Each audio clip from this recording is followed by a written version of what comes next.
भगवान कृष्ण की कहानियों का जिक्र गोपियों की उनके प्रति भक्ति के बारे में बात किए बिना करना मुश्किल होगा। ऐसा कहा जाता है कि एक दिन सभी गोपियों ने कृष्ण के लिए एक भव्य भोज पकाने का फैसला किया।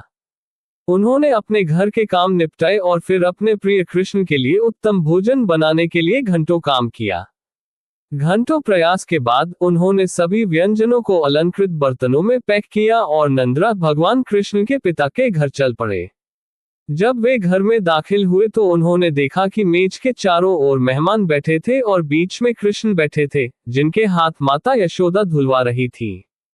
जब मेहमानों ने गोपियों और उनके द्वारा लाए गए भोजन को देखा, तो वे तुरंत दोषी महसूस करने लगे, क्योंकि उन्होंने अभी अभी भोजन समाप्त किया था। सभी ने सोचा कि गोपियों को अपनी सारी मेहनत बर्बाद होते देखकर दिल टूट जाएगा। लेकिन गोपियों की नजरें केवल भगवान कृष्ण पर थीं। नंदराय, माता यशोदा और बाकी मेहमान हैरान थे कि अपनी मेहनत बर्बाद होते देख वे इतने खुश क्यों हो रहे हैं।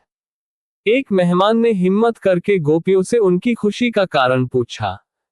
गोपियां अपनी मस्ती में रुक गईं और हंसते हुए बोली कि उन्होंने जितने घंटे इस शानदार भोजन को बनाने में बिताए, वे कृष्ण के चेहरे पर उस संतुष्टि के भाव की कल्पना करती रहीं, जब वह इसे खाकर समाप्त करेंगे। जब हम घर में दाखिल हुए तो हमारी आंखों ने तुरंत कृष्ण के चेहरे को देखा और उन्हें संतुष्टि का वही भाव मिला। इससे कोई फर्क नहीं पड़ता कि उन्होंने किसका भोजन खाया, क्योंकि वे केवल संतुष्टि के उस चेहरे के लिए जीते थे और इसे देखना उनके जीवन का सबसे बड़ा आनंद था। ऐसी कहानियों में ही हमें एहसास होता है कि वह भगवान गौरवशाली है जो लोगों में ऐसी भक्ति जगाता है।